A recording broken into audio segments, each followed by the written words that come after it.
आज class 10th के हम लोग आर्ट्स जो सामाजिक विज्ञान है उसको आज पूरा हम लोग VVI question most VVI question करने वाले हैं। जो यहाँ से सीधे प्रश्न एग्ज़ाम में आने की पूरी संभावना रहेगा और आप लोग हो सके इसे बहुत सरल से सरल भाषा में आसान तरीक़ा से बनाया गया है और आप हो सके इसे पूरी तरह याद कर लें, क्योंकि आने वाले 2025 में exam Bihar board 10th class में इसमें इससे सब्जेक्टिव क्वेश्चन आने की पूरी संभावना रहेगा। इसीलिए समय आप लोग के पास बहुत ही कम है। इसीलिए हम एक ही वीडियो में आप लोग के लिए पूरी से पूरी सब्जेक्टिव का हम लेकर आए हैं और इसे आप लोग ज़रूर से ज़रूर याद करें और बोर्ड में आप लोग का बहुत ही ज़्यादा इसे क्वेश्चन देखने के लिए मिलेगा और आसानी तरीक़ा से आप बना सकेंगे। चलिए, आप लोग के बीच में भी टाइम बहुत कम है और मेरे पास भी टाइम का अभाव है, इसी कारण इस वीडियो स्टार्ट कर रहे हैं। देखिए, मोस्ट वीवीआई क्वेश्चन है कि आखिर फ्रांसीसी 1848 के फ्रांसीसी क्रांति के क्या कारण थे। देखिए, 2013, 2014, 19, 20, 22 और 24 में पूछा गया। तो 1800 फ्रांसीसी क्रांति का मुख्य कारण था कि लुई फिलिप गीजो को प्रधानमंत्री नियुक्त किया था। जो लुई फिलिप था जो गीजो को प्रधानमंत्री नियुक्त किया था, जो कट्टर प्रतिक्रियावादी था। प्रतिक्रियावादी मतलब खराब नेता था वो, जो कट्टर प्रतिक्रिया किसी को बात मानने वाला नहीं था। वह किसी तरह के वैधानिक सामाजिक एवं आर्थिक सुधारों के विरुद्ध था। वह नहीं चाहता था कि हमारे सभी वैधानिक मतलब कोई विधि भी रीति रिवाज से काम हो। नहीं चाहता था कि वो सामाजिक एवं आर्थिक में सुधार हो। ये सब को विरोध करता था गीजो, इसीलिए से घोर प्रतिक्रियावादी नेता था, ये सब का विरोध करता था। लुई फिलिप ने पूंजीपति वर्ग को साथ रखना पसंद किया। मतलब लुई फिलिप पूंजीपति अमीर वर्ग को साथ में रहना ही पसंद किया। ये गरीबों और मध्यम वर्ग को सहायता नहीं करना चाहता था। उसके पास किसी तरह का सुधार नहीं था। ये एक ऐसा नेता था जिसके पास कोई सुधार का कार्यक्रम नहीं था। उसके शासनकाल में देश में भूखमरी और बेरोजगारी का व्याप्त होने लगा था। लुई फिलिप ने जब गीजो को प्रधानमंत्री बनाया, तो जिसके कारण फ्रांस में पूरी तरह की पूंजीपति वर्गों का सहारा रहता था। कोई भी गरीब और मध्यम वर्ग के लिए ये काम नहीं करना चाहता था। और वहाँ पर उस फ्रांस में इसी के शासनकाल में भूखमरी और बेरोजगारी व्यापक मतलब बहुत ज़्यादा बढ़ गया।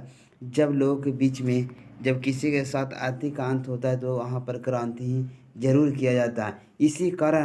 इसी भूखमरी और बेरोजगारी इतना बढ़ गया इसके कारण 1848 में फ्रांसीसी क्रांति हुआ था। ये 2 नंबर का क्वेश्चन है, इतना लिख दीजिएगा आसानी से पूरा नंबर, एक भी नंबर काटने वाला नहीं है। अगला नंबर क्वेश्चन है गैरीवाल्डी के कार्यों का चर्चा करें। गैरीवाल्डी क्या क्या आखिर उन्होंने काम किया। तो ये देखिए, क्वेश्चन 2014 और 16 में पूछा था। तो गैरीवाल्डी पेशे से एक नाविक थे। गैरीवाल्डी सिसिली और नेपल्स, ये दो जगह था। गैरीवाल्डी ने सिसिली और नेपल्स को आक्रमण कर और गणतंत्र का स्थापना किया। मतलब गैरीवाल्डी अपने दमों पर उन्होंने सिसिली और नेपल्स को अपने अधीन कर लिया था, जीत गया। और गैरीवाल्डी ने जब रोम पर आक्रमण की योजना बनाई तो काबूल ने रोम की रक्षा के लिए अपनी सेना भेज दी। तो गैरीवाल्डी का धीरे धीरे मनोबल बढ़ रहा था। उस सिसिली और नेपल्स पर जब आक्रमण किया तो गैरीवाल्डी ने फिर से रोम पर आक्रमण की योजना बनाई गई तो काबूल ने रोम की रक्षा करने के लिए अपनी सेना भेज दी। इसी बीच गैरीवाल्डी की भेंट जो हुआ था काउंट काबुल से हुआ और दक्षिणी इटली में जीते गए क्षेत्र विक्टर इमैनुअल को दे दिया। और जो भी गैरीवाल्डी जीता था वो जीते गए दक्षिणी इटली में जीते गए क्षेत्र को विक्टर इमैनुअल को दे दिया। इसी तरह गैरीवाल्डी के सहयोग से इटली का एकीकरण हुआ और इसी तरह गैरीवाल्डी ने इटली के एकीकरण में बहुत बड़ा सहयोग किया, क्योंकि 2 शहर सिसिली और नेपल से जो अपने दम पर जीते थे वो प्रधानमंत्री विक्टर इमैनुअल को दक्षिणी क्षेत्र इटली के जीते हुए दे दिया। और इसी तरह से सहयोग से इटली का एकीकरण संभव हो पाया। ये भी 2 नंबर वाला ही क्वेश्चन है। अगला तीसरा नंबर क्वेश्चन क्या रहा, जर्मनी के एकीकरण के लिए बिस्मार्क ने कौन सी नीति अपनाई थी। आखिर जर्मनी के एकीकरण के लिए बिस्मार्क ने अपना नीति क्या अपनाया था? तो जर्मनी के एकीकरण के लिए बिस्मार्क ने रक्त एवं लौ की नीति अपनाई थी। बिस्मार्क ने रक्त एवं लौ की नीति अपनाई थी। बिस्मार्क ने चाहे तो अच्छे सम्मान जो यह रक्त बहाने, मतलब इसको युद्ध पर, बिस्मार्क को युद्ध पर बहुत ही ज़्यादा विश्वास था कि बिना युद्ध किए हुए इसी कोई देश को एकीकरण नहीं किया जा सकता। इसी बीच सेना के जर्मनी के एकीकरण का देखिए इनको कहना है, बिस्मार्क का मानना था कि बिना सेना के जर्मनी के एकीकरण संभव नहीं था। ये बहुत ज़्यादा युद्ध पर विश्वास रखते थे, जानते थे कि जब तक ये युद्ध नहीं होगा ये जर्मनी का एकीकरण संभव हो ही नहीं सकता है। इसीलिए बिस्मार्क ने डेनमार्क, ऑस्ट्रेलिया, फ्रांस के साथ युद्ध किया। इसी कारण जो जर्मनी को एकीकरण करने के लिए उन्होंने डेनमार्क, ऑस्ट्रेलिया तथा फ्रांस के साथ इन्होंने युद्ध करना पसंद किया और इसी तरह जर्मनी के एकीकरण में अपना नीति अपनाई थी बिस्मार्क। चौथा नंबर क्वेश्चन है, खूनी रविवार क्या है? 1904 से 5 के रूप में जापान युद्ध में रूस के पराजय के कारण रूस क्रांति हो गई। 1904 और रूस जापान युद्ध हुआ और रूस के पराजय के कारण रूस में क्रांति हो गई। 9 जनवरी 1905 के लोगों के समूह 9 जनवरी 1905 के लोगों के समूह रोटी दो का नारों के साथ सड़क पर प्रदर्शन करते हुए सेंट पीटर्सबर्ग स्थित महल की ओर जा रहे थे और कह रहे थे कि रोटी दो का नारा। वहाँ पर जितने गरीब थे लोग थे वहाँ पर जो राजा वहाँ पर अत्याचार कर रहा था, तो वह रोटी दो का नारा लगाते हुए लोग जा रहे थे। और इसी के बीच में राजा बहुत ही घोर प्रतिक्रियावादी था और राजा को पता चलता कि लोगों ने महल की ओर रोटी दो का नारा लगाते हुए आ रहे थे और राजा ने निहत्थे लोगों पर गोलियां चलाने का आदेश दे दिया और जिससे हजारों लोगों की मौत हो गई और खून के मारे वहाँ पर पूरा लथपथ हो गया वहाँ पर ज़मीन। और वह दिन था 9 जनवरी का दिन था, रविवार था, इसीलिए इसे खूनी रविवार के नाम से जाना जाता है। इसीलिए इसे देखिए 2020 और 22 में पूछा, मतलब संभावना है पूछने का 2025 में। अब पाँचवा नंबर क्वेश्चन है, अक्टूबर क्रांति क्या है? आखिर अक्टूबर क्रांति किसे कहा जाता है?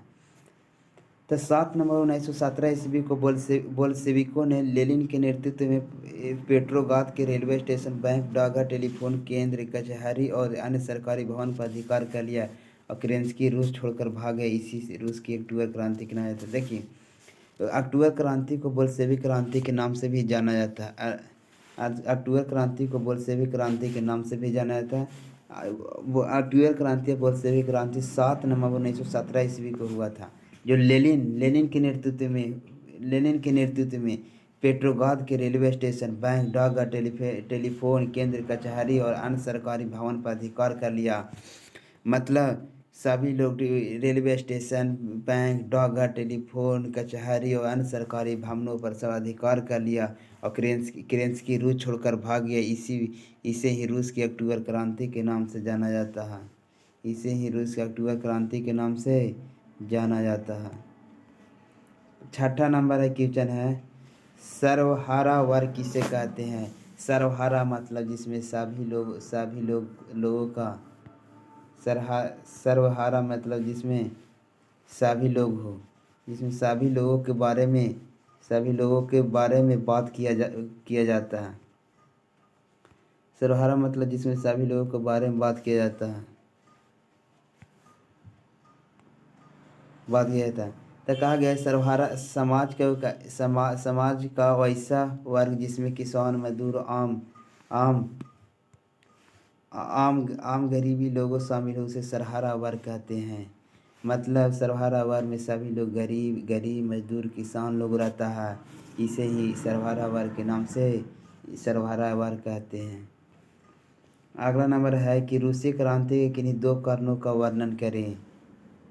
रूसी क्रांति के किन्हीं 2 कारणों का वर्णन करें। देखिए कि बहुत इंपॉर्टेंट क्वेश्चन है। 2013, 17, 19, 18, 19, 2021, मतलब इस बार बहुत ही ज़्यादा इसको आने की चांस है। कारण रूसी क्रांति के दो कारण कृषकों की दयनीय स्थिति। रूस में कृषकों की अत्यंत दयनीय स्थिति हो गई थी। वहाँ खेत बहुत छोटे छोटे थे जिन पर पुराने ढंग से खेती करते थे और उसके कारण वहाँ पर उपज नहीं हो पाता था, न पूंजी का अभाव था। उन पर बहुत ज़्यादा सरकार वहाँ टैक्स लेता था, जिससे किसानों ने के पास क्रांति के सिवा कोई चारा नहीं था। इतना ज़्यादा अत्याचार वहाँ के राजा कर रहा था कि मात्र किसानों के पास सिर्फ एक ही ऑप्शन बचा था, वो है क्रांति। और देखिए दूसरा कारण है मजदूरों की दयनीय स्थिति। रूस में मजदूरों की स्थिति अत्यंत दयनीय थी। उन्हें अधिक काम करना पड़ता था। जो काम 12 घंटा 8 घंटा में होता था, उससे 18 घंटा 16 घंटा मजदूरों से काम करवाया जाता था। उसको मजदूर उतना घंटा काम करवाने के बाद जो वेतन 8 घंटा का था वही वेतन दिया जाता था। और कम से कम मजदूरी हो, जो अधिक से अधिक कम लिया जाता था। और ना कोई तबीयत खराब होता था, कुछ भी प्रॉब्लम हो, कोई देख रेख सरकार नहीं कराएगा, चाहे तुम मर जाओ ये कर, बाकी वो काम करवाता रहता था। जिसके कारण वहाँ के मजदूरों में दम आक्रोश पैदा हो गया और क्रांति का माहौल बन गया। यही दो रूसी क्रांति के दो कारण है। देखिए 2019, 17, 18, 19, 21 में पूछा है। अब अगला नंबर क्वेश्चन है, साम्यवाद एक नई आर्थिक एक सामाजिक व्यवस्था थी कैसे?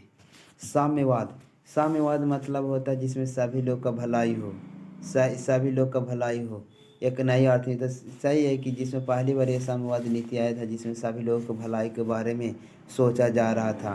तो देखिए रूस में क्रांति के बाद नई समाज आर्थिक व्यवस्था की स्थापना हुई। वर्गहीन समाज का स्थापना की गई। पूंजीपति और जमींदार का उन्मूलन कर दिया गया। मतलब इसमें से खाली सिर्फ जो गरीब लोग को सताया जा रहा था उसके भलाई के लिए साम्यवाद एक आया था। अब काम के अधिकार को संवैधानिक अधिकार बना दिया गया। जो काम सर राजा करता था वो काम अब संविधान के अनुसार करेगा। देशों के सारी संपत्ति राष्ट्रीयकरण कर दिया गया। देश के जितने भी संपत्ति है सब सरकार को होगा, कोई भी किसी पूंजीपति का नहीं होगा। इस प्रकार एक वर्गहीन और विशेषण मुक्त सामाजिक आर्थिक व्यवस्था की स्थापना हुई। और इस प्रकार इस लोगों की भलाई कर कर एक वर्गहीन मतलब जिसका कोई वर्ग नहीं हो, जो व्यक्ति शोषण कर रहा, जो शोषण मुक्त समाज मतलब जो जिस पर शोषण किया जा रहा था उसे मुक्त किया गया। आर्थिक व्यवस्था की स्थापना हुई। इस प्रकार हम कह सकते हैं कि रूसी क्रांति के बाद साम्यवाद एक नई आर्थिक सामाजिक व्यवस्था की गई। अगला नंबर क्वेश्चन है, रासायनिक हथियारों नपाम एजेंट ऑरेंज का वर्णन करें। कह रहा है देखिए रासायनिक हथियार उस समय के दो रासायनिक हथियार थे, नापाम एवं एजेंट ऑरेंज का वर्णन करें। तो रासायनिक हथियार नापाम क्या था? नापाम एक तरह का ऑर्गेनिक कंपाउंड है जो अग्नि बमों में गैसोलीन के साथ मिलकर ऐसा मिश्रण तैयार करता है। नापाम एक तरह का ऑर्गेनिक कंपाउंड है जो बमों में गैसोलीन के साथ मिलकर मिश्रण करता है, जो त्वचा में चिपक जाता है और जलता रहता है। इसका प्रयोग अमेरिका के वियतनाम में किया था। देखो नापाम एक ऐसा प्रकार का ऑर्गेनिक कंपाउंड था, जब इसे कुछ मिलाकर इसे गैसोलीन के साथ मिलाकर इसे मिश्रण तैयार किया जाता था। ये जब इसे बम ब्लास्ट होता था तो लोगों की त्वचा में जाकर सड़ जाता था। जिस प्रकार प्लास्टिक को जलते रहता है तो सड़ जाता है तो चमड़ा लेकर उखाड़ता है, उसी प्रकार ये नापाम बम था कि जब लोगों के बीच में लोगों को जब शरीर पर सड़ता था तो बिना मास्क के लिए भी वो नहीं उखाड़ता था और लोगों को एकदम पूरा जलता रहता था, पूरा लोगों को जला देता था। दूसरा में एजेंट ऑरेंज, यह एक जहर था जिससे पेड़ों के पत्तियां झुला जाती थी और पेड़ मर जाता और जंगलों को खत्म करने के लिए इसका प्रयोग किया जाता था। इसका नाम ऑरेंज पट्टी इस ड्रग। देखो एजेंट ऑरेंज एक प्रकार का जहर था जो उसका अगर छिड़काव किया जाता था पेड़ पौधे जितने जाल जंगल से सभी झुला जाता था, जल जाता था। सब लोग जंगल पेड़ सब बर्बाद हो जाते थे, जिसके फसल बर्बाद होने के कारण लोगों को बहुत ही ज़्यादा दिक्कत हुआ। अमेरिका ने इसका इस्तेमाल वियतनाम में किया था और ये दोनों हथियारों का अमेरिका ने प्रयोग वियतनाम पर किया था। अगला नंबर क्वेश्चन है, डांडी यात्रा का उद्देश्य क्या था? तो डांडी यात्रा का मुख्य उद्देश्य देखिए गांधी जी ने 12 मार्च 1930 को साबरमती आश्रम से अपने 78 अनुयायियों के साथ डांडी समुद्र का यात्रा शुरू किया। इस यात्रा का मुख्य उद्देश्य है कि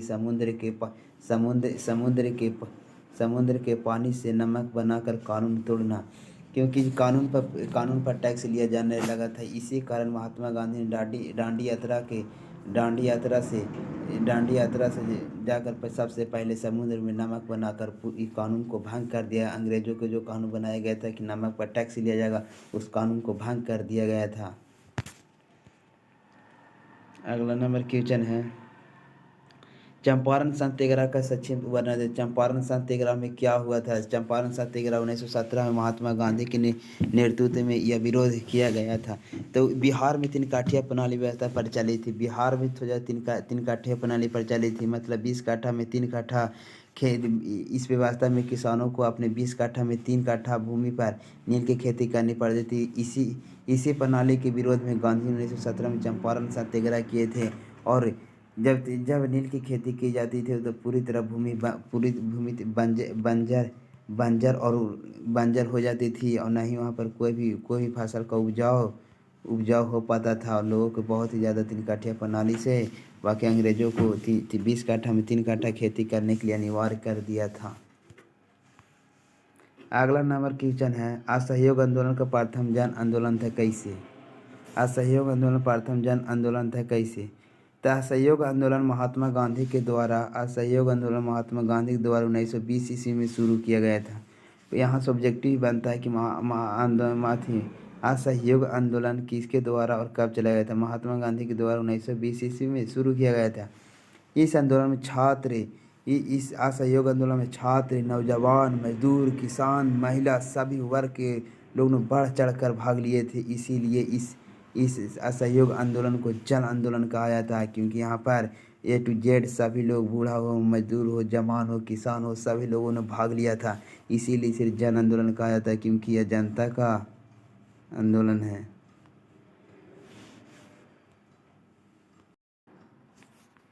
अगला नंबर क्वेश्चन है, बिहार में किसान आंदोलन पर एक टिप्पणी लिखें। देखिए, बिहार में किसान आंदोलन, बिहार में तीन काठिया प्रणाली व्यवस्था प्रचलित थी। बिहार में 3 काठिया प्रणाली प्रचलित थी। नील की खेती करने से भूमि की उर्वरता कम हो जाती थी और बागान मालिक मनमानी कीमत पर खरीदारी करते थे। जो बागान के मालिक थे, जो अगर नील की खेती हुई तो उसे जितना मन करेगा उतना ही पैसा देंगे। मतलब किसानों के अनुसार कोई भी उसको अच्छा सुलूक नहीं किया जाता था। चंपारण के व्यक्ति का नाम था राजकुमार शुक्ल के आग्रह पर गांधी जी ने 1917 में चंपारण पहुंचे और किसानों की 3 काठिया प्रणाली से मुक्ति दिलाई। इसे ही चंपारण सत्याग्रह कहा जाता है। कि चंपारण सत्याग्रह क्या है। अगला क्वेश्चन है, असहयोग आंदोलन क्यों स्थगित किया गया? आखिर असहयोग आंदोलन क्यों स्थगित किया गया था? असहयोग आंदोलन के दौरान उत्तर प्रदेश के गोरखपुर जिले के चौरा चौरी में राजनीतिक जुलूस पर पुलिस द्वारा फायरिंग के विरोध में आंदोलनकारियों ने थाना पर हमला करके 5 फरवरी 1922 को 22 पुलिसकर्मियों को जिंदा जला दिया। यहाँ पर लिख लेना है कि जिंदा जला दिया।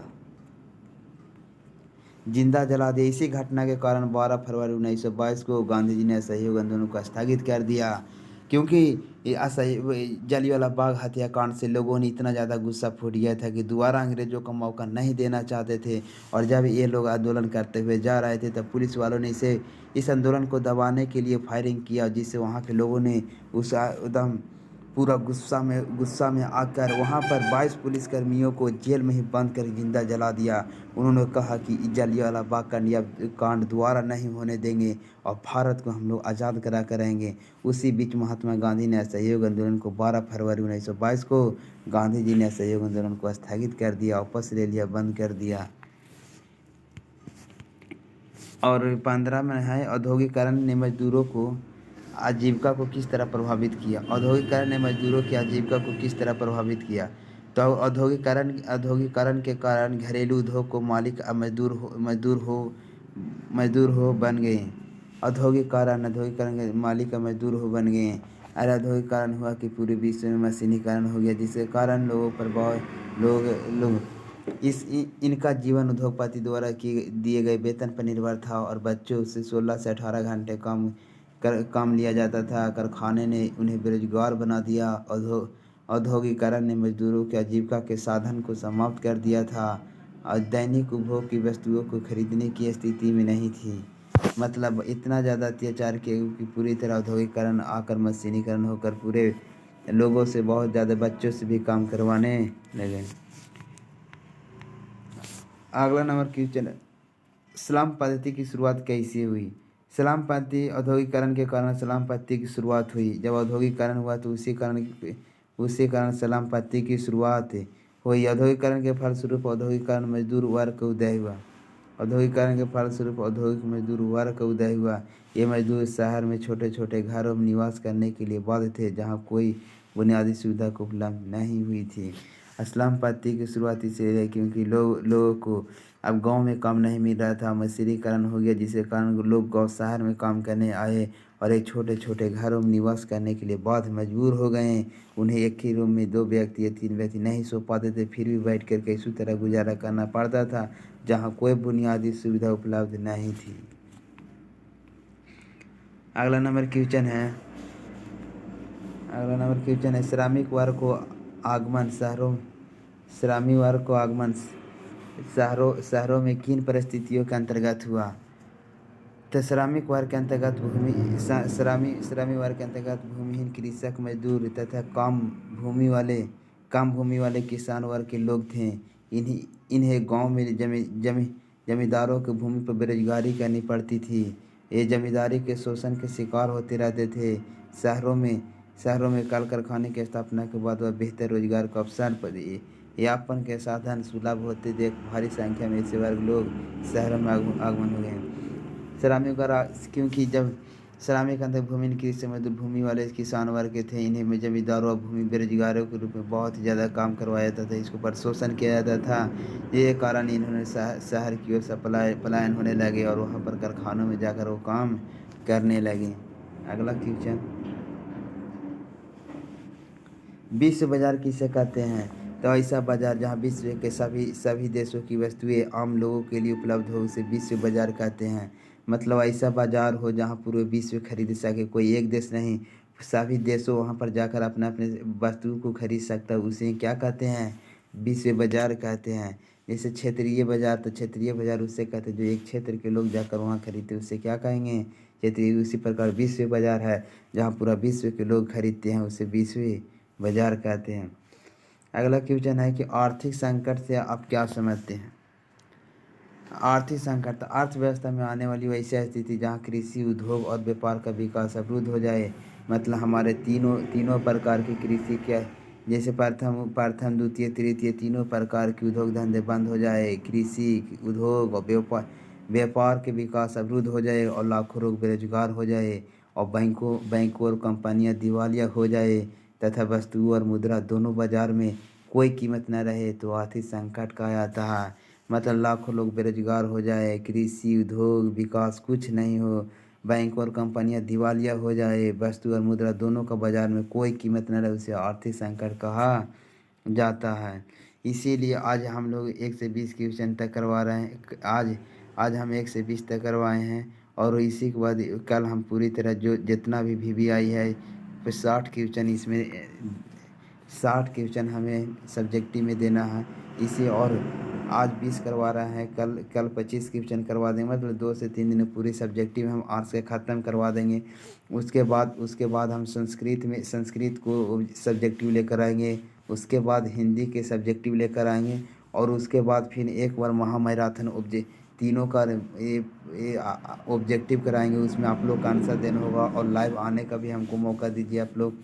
और जितना से जितना हो सके ये वीडियो को शेयर कीजिए ताकि बिहार के हर एक बच्चा के पास पहुंच पाए और उसको जो यहाँ पर जो अच्छे से कंटेंट हम दे रहे हैं वो याद करके जाए और एग्ज़ाम में अच्छे से अच्छे रिजल्ट तक यही कामना करते हैं कि जो वो एक अच्छे रिजल्ट तक पहुँचे। और इस वीडियो को जितना हो सके शेयर, कमेंट, लाइक कीजिए और आप लोग सपोर्ट कीजिए और चैनल को सब्सक्राइब और लाइक ज़रूर कीजिए। Thank you, welcome.